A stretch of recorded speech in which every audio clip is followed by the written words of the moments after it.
नमस्कार मित्रांनो, मी अमर स्पर्धा मित्र चॅनलमध्ये आपलं सर्वांचं स्वागत करतो. मित्रांनो, आजच्या व्हिडिओमध्ये आपण बघणार आहोत भूमी अभिलेख विभागांतर्गत ज्या भूकरमापक या पदाची जी जाहिरात आहे, तर मित्रांनो ती जाहिरात आपण सविस्तरपणे बघणार आहोत. तर मित्रांनो, आपण सर्वप्रथम बघूया की उपसंचालक भूमी अभिलेख छत्रपती संभाजीनगर प्रदेश, छत्रपती संभाजीनगर अंतर्गत कोणत्या प्रवर्गासाठी किती जागा आहेत, सर्व काही आपण डिटेलमध्ये माहिती बघणार आहोत. तर मित्रांनो, तुम्ही बघू शकता टोटल जागा आहेत 210. ओके. अर्ज भरायला सुरुवात झालेली आहे 1 ऑक्टोबरपासून, अंतिम दिनांक आहे 24 ऑक्टोबरपर्यंत आणि परीक्षा असणार आहे 13 ते 14 नोव्हेंबरला. आता बघा मित्रांनो, टोटल 210 जागापैकी अनुसूचित जातीमध्ये माजी सैनिकला 4 आहेत, प्रकल्पग्रस्तसाठी 1 आहे, भूकंपग्रस्तसाठी 1 आहे, महिलासाठी 8 आहेत, खेळाडूसाठी 1 आहे, अंशकालीनसाठी 3 आहेत, समांतर आरक्षणाव्यतिरिक्त 9 आहेत, अशा टोटल 27 जागा आहेत अनुसूचित जातीला. नंतर अनुसूचित जमातीसाठी 2 जागा आहेत, माजी सैनिकला, प्रकल्पग्रस्ताला 1 आहे, महिलासाठी 4 आहेत, खेळाडूला 1 आहे, अंशकालीनसाठी 1 आहे मित्रांनो, समांतर आरक्षणाव्यतिरिक्त 4 आहेत, अशा टोटल 13 जागा आहेत. ओके. नंतर विमुक्त जाती गट अ साठी मित्रांनो, तर माजी सैनिकला 1 आहे, महिलासाठी 2 आहेत, अंशकालीन कर्मचाऱ्यासाठी 1, समांतर आरक्षणाव्यतिरिक्त 4, अशा टोटल 8 जागा आहेत. नंतर आहे भटक्या जमाती गट ब साठी, तर यामध्ये आहे बघा, महिलासाठी 1 आहे आणि समांतर आरक्षणाव्यतिरिक्त 1 आहे, अशा टोटल 2 जागा आहेत. नंतर भटक्या जमाती गट क साठी माजी सैनिकला 1 आहे जागा, त्यानंतर महिलासाठी 2 आहेत, अंशकालीनसाठी 1 आहे, समांतर आरक्षणाव्यतिरिक्त 1 आहे, अशा टोटल 5 जागा आहेत. नंतर येतं बजडमध्ये येतं मित्रांनो, समांतर आरक्षणाव्यतिरिक्त 1 जागा आहे. ओके. आणि अशा टोटल 1च जागा आहेत. विशेष मागास प्रवर्ग, ओके, म्हणजे SBC साठी माजी सैनिकला 1 आहे, महिलासाठी 1 आहे, समांतर आरक्षणाव्यतिरिक्त 2 आहेत, अशा टोटल 4 जागा आहेत. नंतर इतर मागासवर्गीय OBC साठी, तर OBCमध्ये माजी सैनिकला 8 आहेत, प्रकल्पग्रस्ताला 3 येतं, भूकंपग्रस्ताला 1, महिलाला 16 येतं, खेळाडूला 3 येतं, अंशकालीनला 5 येतं, समांतर आरक्षण व्यतिरिक्त 18 आहेत, अशा एकूण 54 जागा आहेत. नंतर SCBC अंतर्गत मित्रांनो बघा, माजी सैनिकला 1 आहे. ओके. प्रकल्पग्रस्ताला 2 येतं, भूकंपग्रस्ताला 1, महिलाला किती येतं, तर 11 येतं, खेळाडूला 2 येतं, अंशकालीनसाठी 4 येतं, समांतर आरक्षण व्यतिरिक्त 10, अशा टोटल 35 जागा आहेत. नंतर EWS, okay, economically weaker section, EWS साठी बघा, माजी सैनिकला 3 येतं, प्रकल्पग्रस्ताला 1, महिलाला 6 येतं, खेळाडूला 1 आहेत, अंशकालीनला 2 येतं, समांतर आरक्षणाव्यतिरिक्त 8 आहेत, अशा टोटल 21 जागा आहेत. नंतर बघा अराखीव म्हणजे ओपन कॅटेगरीला बघा, माजी सैनिकला 6, प्रकल्पग्रस्ताला 2, भूकंपग्रस्ताला 1 आहे, महिलाला 12 येतं, खेळाडूला 2 येतं, अंशकालीन कर्मचारीला 4 येतं, समांतर आरक्षणाव्यतिरिक्त 13 येतं, अशा टोटल 40 जागा आहेत. तर मित्रांनो, अशी 210 जागाची जाहिरात आहे. दिव्यांगाकरिता एकूण राखीव जागा 8 आहेत, त्यामध्ये अल्पदृष्टी 2, श्रवणदोषसाठी 2, अस्थिव्यंगासाठी 0, स्वमग्नता, मंदबुद्धी व वरील एकापेक्षा अधिक जास्त प्रकारचे दिव्यांग असेल तर 4 जागा आहेत. अनाथांकरिता एकूण कितीचं 2 जागा आहेत, त्यामध्ये संस्थात्मक 1 आहे, संस्थाबाह्य 1 आहे. ओके. आता बघूया अर्ज भरण्यासाठी लागणारी इतर महत्त्वाची कोणती माहिती आहे, हे आपण पाहणार आहोत. आता बघा, आपण सर्व विभागाकरिता एकाच परीक्षेच्या आधारे विभागनीय स्वतंत्र गुणवत्ता यादी तयार करता येणार नाही. ओके. त्यामुळे एका उमेदवारास कोणत्याही एकाच विभागाकरिता अर्ज करता येईल. बघा, महत्त्वाचं आहे, काय करायचं आहे, कोणत्याही एका उमेदवाराला जर तुम्हाला फॉर्म भरायचा असेल तर एकाच विभागासाठी फॉर्म भरता येईल. ओके. परीक्षा एका दिवशी होणार आहे. नंतर काय, जर उमेदवारांना वरील तक्त्यात नमूद विभागनीय उपलब्ध पदांचे अवलोकन करून ऑनलाईन अर्जामध्ये विभागाची निवड करावी. आता काय होईल, जर तुम्ही 2-3 विभागाचे जर अर्ज भरले तर शेवटी जो भरला आहे ना, तर तोच अर्ज तुमचा ग्राह्य धरण्यात येणार आहे. पण उगाच तुमची फीस वाया जाऊ शकेल. म्हणून विचार करून तुमच्या सोयीनुसार ज्या विभागामध्ये जास्त जागा आहेत किंवा तुम्ही ज्या विभागामध्ये राहता त्या विभागाचा आधार घेऊन तुम्ही त्या विभागासाठी अर्ज करू शकता.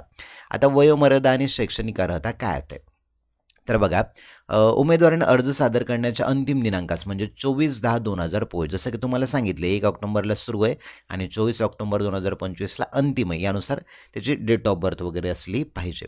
आता बघा, गट क भूकरमापक यासाठी किमान पात्रता काय लागणार आहे. ओके. वयोमर्यादा तर तुम्हाला कळालं, 18 ते 38 वर्ष लागणार आहे. आता याच्यामध्ये बघा, गट क भूकरमापकमध्ये बघा मान्यताप्राप्त अभियांत्रिकी महाविद्यालय म्हणजे इंजिनिअरिंगची असेल किंवा मान्यताप्राप्त संस्थेकडील स्थापत्य अभियांत्रिकी पदविका म्हणजे diploma in civil engineering polytechnic केलेलं असेल किंवा इंजिनिअरिंग केलेलं असेल सिव्हिल इंजिनिअरिंगमध्ये किंवा माध्यमिक शालांत परीक्षानंतर म्हणजे 10वी नंतर तुमच्याकडे औद्योगिक प्रशिक्षण संस्थेचं म्हणजे ITIचं 2 वर्षाचं सर्वेक्षण व्यवसायाचं प्रमाणपत्र असणं आवश्यक आहे. आता मित्रांनो खाली अटमध्ये दिलेली आहे जर तुमच्याकडे 1 वर्षाचा कोर्स असेल तर ते सुद्धा यासाठी लागू असणार आहे. ओके 2 नंबरचं बघा टायपिंग दिली मराठी 30 इंग्रजी 40. परंतु मित्रांनो काय दिलं जर तुमच्याकडे सध्या टायपिंग नसेल परंतु तुमची जर निवड झालेली असेल तर इथे महत्त्वाचं पॉईंट दिलं जातं त्या दिनांकापासून 2 वर्षाच्या आत तुम्ही ते टायपिंगचं सर्टिफिकेट काढू शकता. ओके 2 वर्षाची तुम्हाला अट दिलेली आहे. आता इथे बघा ना तुम्हाला दिलेलं आहे 2 वर्षाचं दिलं आहे. आता काय सांगितलं आहे 2014 पासून हा जो सर्वेअरचा कोर्स आहे ITIवाला तर तो 1 वर्ष कालावधीचा झालेला आहे.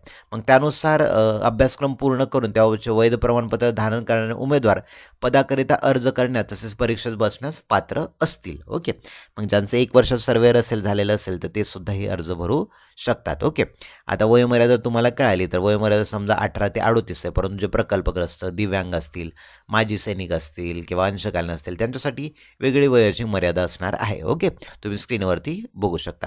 आपण महत्त्वाचे कोणकोणचे पॉईंट आहे ते सर्व काही आपण घेणार आहोत. ओके त्यामुळे असं नाही राहणार की सर्वच पॉईंट घेतले म्हणून. ओके आता बघा परीक्षा किती तर परीक्षेचं बघा तुम्ही इंग्रजी असणार आहे मराठी सामान्य ज्ञान GK आणि बौद्धिक चाचणी आणि अंकगणित असणार आहे. तर प्रत्येकाचे 25 प्रश्न आहेत असे टोटल मार्क किती तर 50 म्हणजे 100 प्रश्न 200 मार्काला आणि वेळ किती तर 120 मिनिटाचा वेळ तुम्हाला असणार आहे म्हणजे 2 तासाचा वेळ असणार आहे. नंतर बघा परीक्षा शुल्क किती तर परीक्षा शुल्क बघा अमागास म्हणजे ओपन कॅटेगरीला 1000 रुपये आणि मागास प्रवर्गामध्ये येत असाल तर तुम्हाला 100 रुपये आणि जे माजी सैनिक आहेत त्यांना परीक्षा शुल्क वगैरे कुठल्याही प्रकारचं नाही आहे.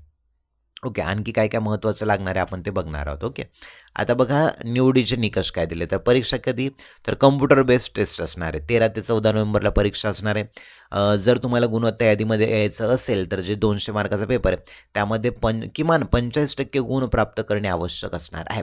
जर समजा 2 व्यक्ती आहेत एकाच पदासाठी 2 उमेदवारांना समान मते पडलेच असेल तर त्यावेळेला काय तर समान मते जर पडलेले असेल तर ज्याचं वय ज्येष्ठ आहे तर त्याला ग्राह्य धरण्यात येणार असणार आहे किंवा ज्याची ग्रॅज्युएशन असेल किंवा पोस्ट ग्रॅज्युएशन असेल एकाने केला आहे सर्वेअर आणि एकाचा आहे इंजिनिअरिंग वगैरे समान मार्क पडले त्यावेळेला ज्याचा हायर डिग्री आहे त्याला प्राधान्यक्रम देण्यात येणार आहे. ओके असं नाही की कमी जास्त मार्क वगैरे समान मार्क पाहिजेत. पण इथे बघू शकता वरील पदाकरता अर्ज कुठं तर IBPS REG ही वेबसाईट दिलेली आहे या वेबसाईटवरती किंवा mahabhumi.gov.in या वेबसाईटवरती तुम्ही अर्ज करू शकता. 1 ऑक्टोबरपासून ते 24 ऑक्टोबर या दरम्यानमध्ये तुम्ही अर्ज करू शकता. ओके आणखी काय महत्त्वाचं काय तर परीक्षा ऑनलाईन जो फॉर्म भरायचा तुम्हाला त्यामध्ये तुम्हाला सेंटर वगैरे निवडावं लागेल तुमच्याच जिल्ह्यानुसार किंवा तुमच्या सोयीनुसार तुम्ही सेंटर वगैरे निवडू शकता. ओके आणखी काय महत्त्वाची याच्यामध्ये माहिती लागणार आहे आपण आता बघणार आहोत. ओके चला मित्रांनो आपण फक्त जेवढी काही महत्त्वाची माहिती लागणार आहे तेवढी सर्व काही या व्हिडिओच्या माध्यमातून घेणार आहोत. आरक्षण तर तुम्हाला माहिती आहे आरक्षण अनाथ असेल माजी सैनिक असेल भूकंपग्रस्त असेल तर त्यांच्यासाठी तेवढं आरक्षण असणार आहे. ओके आणि आणखी महत्त्वाचं काय याच्यामध्ये बघा हे बघा लहान कुटुंबाचं प्रमाणपत्र याचे झेरॉक्स काढून घ्या किंवा तुम्ही जर सर्च केलं याच्यावरती क्रोमवरती गुगलवरती लहान कुटुंबाचं प्रमाणपत्र तर ते तुम्हाला मिळून जाईल. त्याची PDF काढा नंतर त्याची झेरॉक्स काढा आणि हाताने लिहा सही करा तुमची आणि मग तुम्हाला ते अपलोड करायचं आहे. आता बघा ऑनलाईन अर्ज सादर करण्याच्या सूचना जसं की सांगितलं तुम्हाला 1 ऑक्टोबर ते 24 ऑक्टोबरपर्यंत अर्ज भरायचा आहे. वेबसाईटसुद्धा दिलेली आहे आणि परीक्षा शुल्कसुद्धा ऑनलाईन पद्धतीने तुम्हाला भरायचं आहे. कुठेही तुम्हाला तिथे जाऊन परीक्षा शुल्क वगैरे देण्याची गरज नाही आहे. ओके आता ऑनलाईन अर्ज करण्यापूर्वी आवश्यक कागदपत्रे काय तर तुमचा फोटो वगैरे आहे की नाही स्वाक्षरी फोटो आणि स्वाक्षरी असं म्हणाल. आता स्वतःची स्वाक्षरी कोणत्या शाईने लिहायची तर काळ्या शाईने केलेली असावी. ओके स्वतःच्या डाव्या अंगठ्याचा ठसा लागणार आहे. काळ्या किंवा निळ्या शाईने पांढऱ्या कागदावर तुम्हाला तुमचा लेफ्ट हँड थंब पाहिजे. नंतर इंग्रजीमध्ये लिहिलेला मजकूर जसं की हे दिलेलं आहे बघा हो हे डिक्लेरेशन याचा स्क्रीनशॉट काढू शकता तुम्ही आणि ते डिक्लेरेशन काय करायचं तुम्हाला टाईप करून काय करायचं व्यवस्थितपणे टाईप नाही तुम्हाला तुमच्या हाताने पूर्णपणे इथून लिहायचं इथं नेम ऑफ द कॅन्डिडेट समजा एखादं नाव आहे अरुण गवळी म्हणून तिथं तुम्ही तुमचं नाव लिहू शकता बाकी पूर्ण लिहायचं इथपर्यंत. ओके मग हे डिक्लेरेशन तुमचं असणार आहे. त्यानंतर आणखी महत्त्वाचं काय काय लागणार आहे तुम्हाला, तुमचे डॉक्युमेंट असतील रेग्युलर जसा फॉर्म भरतो आपण त्याप्रमाणे. सुरुवातीला रजिस्ट्रेशन करा, नंतर मग तुमचा लॉग इन आय डी येईल. मग लॉग इन आय डीनुसार सेव्ह अँड नेक्स्ट करा, जी माहिती असेल त्यानुसार तुम्हाला सगळी माहिती भरायचं. छायाचित्र फोटो तुम्हाला अपलोड करायचा आहे. फोटो नुकताच काढलेला असावा, ओके. हलक्या रंगाच्या विरुद्ध शक्यतो पांढऱ्या पार्श्वभूमीवर घेतलेलं असावं. कॅमेऱ्याकडे शांत व स्थिर नजरेने बघायचं. तुम्हाला चष्मा वगैरे घालत असाल तर त्यात प्रतिबिंब येणार नाही असं बघा, रेड आय नसेल असं बघा, किंवा फोटो काढून टोपी घालून हॅट घालून गड चष्मा घालून असा फोटो वगैरे काढलेला तो फोटो अपलोड करू नका, तो फोटो चालणार नाही तुमचा, ओके. तर ही एक होती आणखी महत्त्वाची. स्कॅन केलेलं कागदपत्र व्यवस्थित PDF करून स्कॅन करा, तिथे तुम्हाला अपलोड करावं लागणार आहेत, ओके. चला आता मित्रांनो, ही होती अत्यंत महत्त्वाची माहिती. व्हिडिओ आवडला असेल तर व्हिडिओला लाईक शेअर आणि सबस्क्राईब करा. Thank you for watching this video.